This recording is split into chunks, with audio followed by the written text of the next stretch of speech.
আরে শান্তি ছাড়া শান্তি ছাড়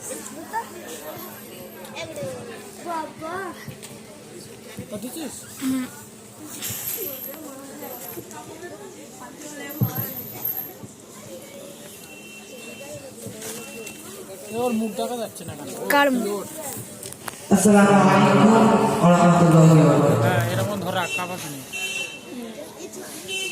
আরে ভাই কোথায় যাচ্ছ? ভালো আছো তো? আলহামদুলিল্লাহ ভালো আছি। তুমি কোথায় যাচ্ছ? এই তো ভাই একটু কাজে যাচ্ছি। আরে ভাই তুমি কথা বলার আগে সালাম বলে না কেন? মাথাটা ভালো মন্দ জিজ্ঞেস করলাম এই। আরে ভাই তুমি মুসলমান ঘরের জন্ম নিয়েছো, মুসলমান ঘরের ছেলে, আর তুমি কথা বলার আগে সালাম দিলে না?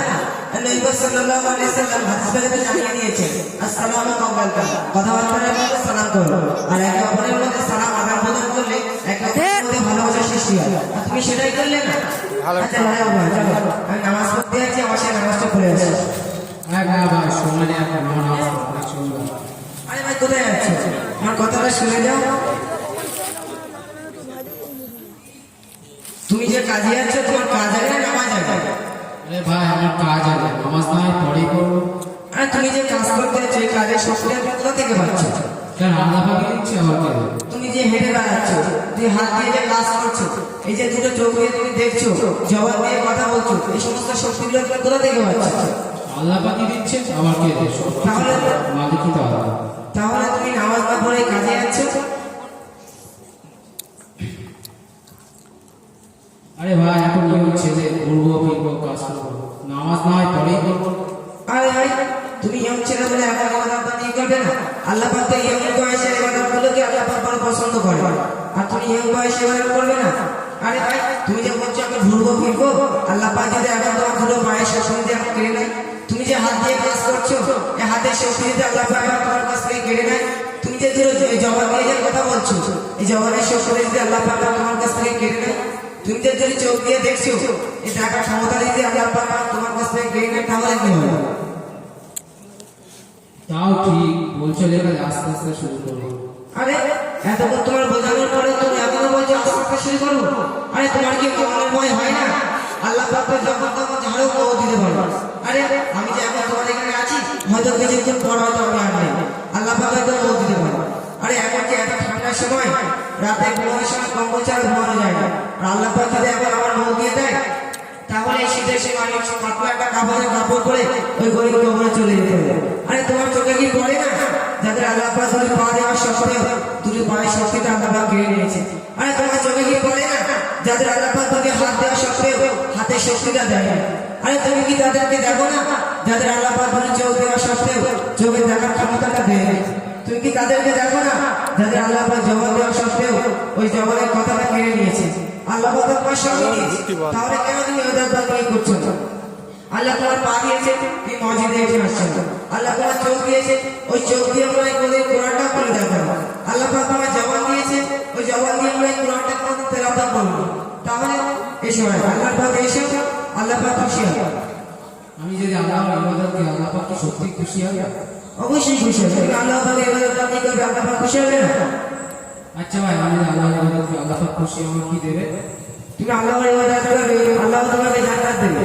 তার প্রমাণ হাদিস থেকে পাই, নবী সাল্লাল্লাহু আলাইহি সাল্লাম হাদিস থেকে জানিয়ে দিয়েছে মিফতাহুল জান্নাতিস সালাত, বেহেশতের চাবি নামাজ।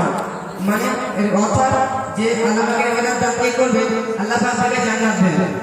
আচ্ছা ভাই সত্যি কি আমার জান্নাত দেবে? আরে ভাই তুমি কি হাদিস জানো না? তুমি হাদিস থেকে প্রমাণ করে দিলে মিফতাহুল জান্নাতিস সালাত, বেহেশতের চাবি নামাজ। তুমি কি হাদিস জানো না? হ্যাঁ মানি। আরে তুমি আমাদের কেমন মানো? তুমি কি সমস্ত নবীকে মানো না? তুমি কি আল্লাহকে মানো না? সমস্ত ফেরেশতা, সমস্ত হাদিস বা কোরআনকে বা আমাদের ইসলামের যে 5টি স্তম্ভ এগুলো কি তুমি মানো না? হ্যাঁ মানি তো, ওই লোক দেখানোর জন্য। তুমি লোক দেখানোর জন্য তুমি ইবাদত বন্দী করো? তোমার যে শরীরটা দিয়েছে তোমাকে লোকে দিয়েছে না আল্লাহ পাক দিয়েছে? তোমার আল্লাহ পাকই দিয়েছে, তাহলে তুমি লোক দেখানোর বন্দী করবে এটা কি করে হয়? আল্লাহ পাক তোমার শরীরটা দিয়েছে, আল্লাহ পাক এত সুন্দর পৃথিবীটা বানিয়েছে, তুমি আল্লাহর ইবাদত বন্দী করবে আল্লাহ দেখানোর জন্য? তুমি লোক দেখানোর জন্য ইবাদত বন্দী করবে? তুমি তো এতদিন লোক দেখানোর জন্য ইবাদত বন্দী করে তোমার ইমানটা নষ্ট করে দেবে। আচ্ছা তুমি যে বলছো এত ইমান বলছো, ইমান মানে কি? আরে তুমি মুসলমান ঘরের ছেলে, তুমি ইমান মানা যাও না? অবাস্তব কথা।